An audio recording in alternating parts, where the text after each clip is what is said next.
We're now joined by Cynthia Bryant, who's the chair of the Board of Trustees of a terrific organization called the Seeing Eye. Cynthia, great to have you with us. It's great to be here. Thank you.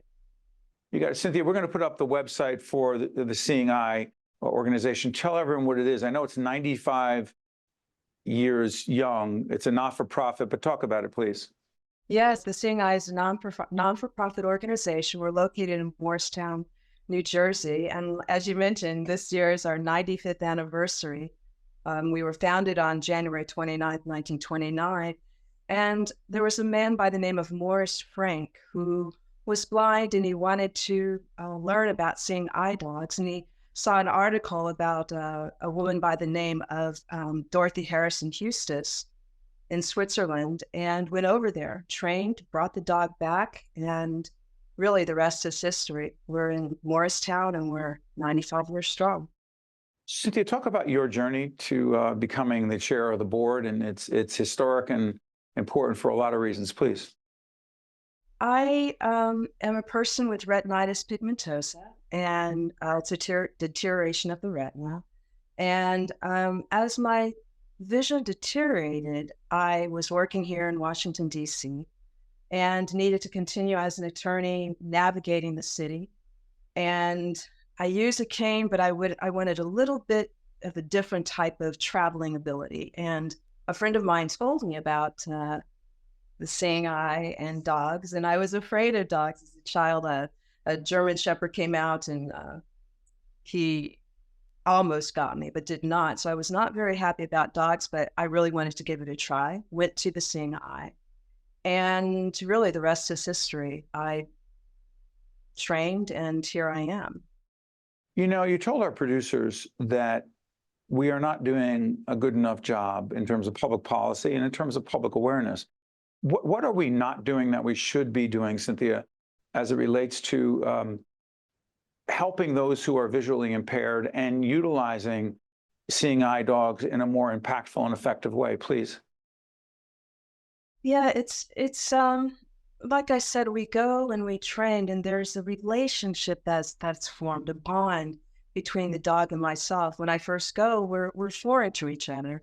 So she eventually becomes devoted to me, and I trust her, and we go out into the world to navigate. So if you go to the office, you walk out the door and you go to the office, a child goes to school. When I go out to go to the office, I always have my dog with me. And And excuse me, your dog's name is Summer? Summer, yes. Go ahead. Yeah. I always have Summer with me. And something as simple as when I go on the subway and I go to the top of the stairs and I grab the rail to go down, people don't realize that Summer has guided me there. She stopped at the top of the stairs for me to tap my foot, and she's also pointed over towards the rail for me to take it. This is all seamless, and it goes on, daily, and all sorts of things that I do. So it's critical for people to understand that there's a connection. I need her to travel. And that extends to going into a grocery store, going into a restaurant. Even when you see her sitting down and she's lying still, when she's in harness, she and I are still in communication. And that's what the public needs to know is I need her. And, she is devoted to me to help me out.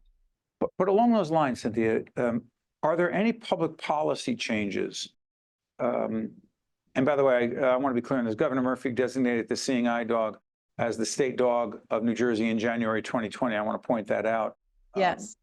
So the Murphy administration has been engaged to some degree, but is there anything government officials could and should be doing to help improve this situation for people who are visually impaired, please?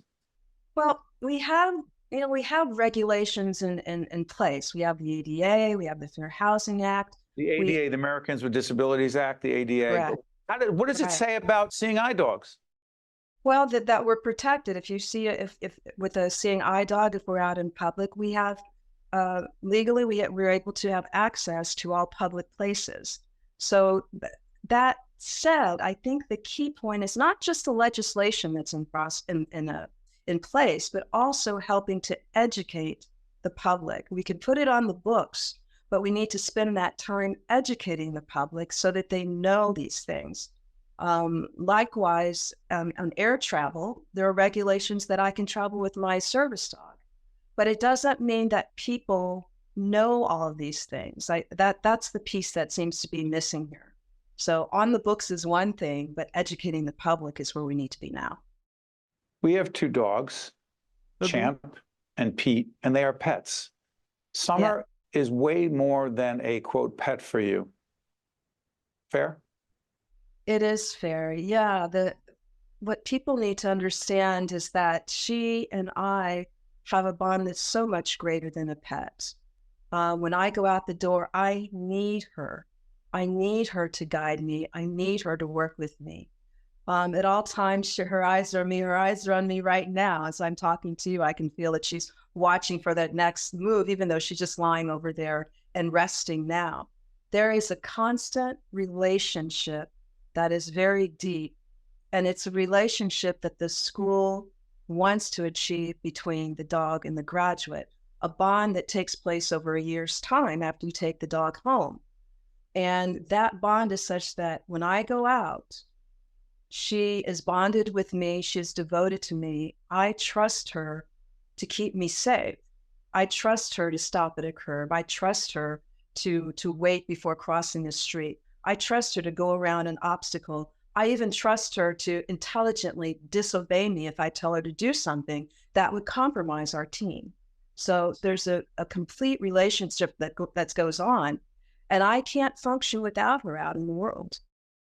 Cynthia, if public awareness and public education, helping people understand more and better than they do right now is our goal, and it is, you just helped a lot of people. And I just want to say thank you for joining us. Cynthia Bryant is the chairperson of the board of the Board of Trustees for the Seeing Eye, an organization that's celebrating its 95th year doing important work. Cynthia, thank you so much for joining us. We appreciate it. Thank you. Got it. Stay with us. We'll be right back. One-on-One with Steve Adubato is a production of the Caucus Educational Corporation, celebrating 30 years in public broadcasting. Funding has been provided by the Russell Berry Foundation, Newark Board of Education, PSEG Foundation, Kane University, Community Food Bank of New Jersey, the Turrell Fund, a foundation serving children, New Jersey Sharing Network, the Port Authority of New York and New Jersey, and by Eastern Atlantic States Regional Council of Carpenters. Promotional support provided by NorthJersey.com and Local IQ, and by ROINJ. Newark enrolls. Let me break it down quick. For students in transition, it's the perfect pick. Parents get to choose the right school for their kid based on needs consideration, no matter where you live. So visit the school, see what they're all about. Explore the campus, remove any doubt. Narrow down your choices to the top 8 and submit your app now, cause there's no need to wait. Bars. Head to NorkEnrolls.org and get started today.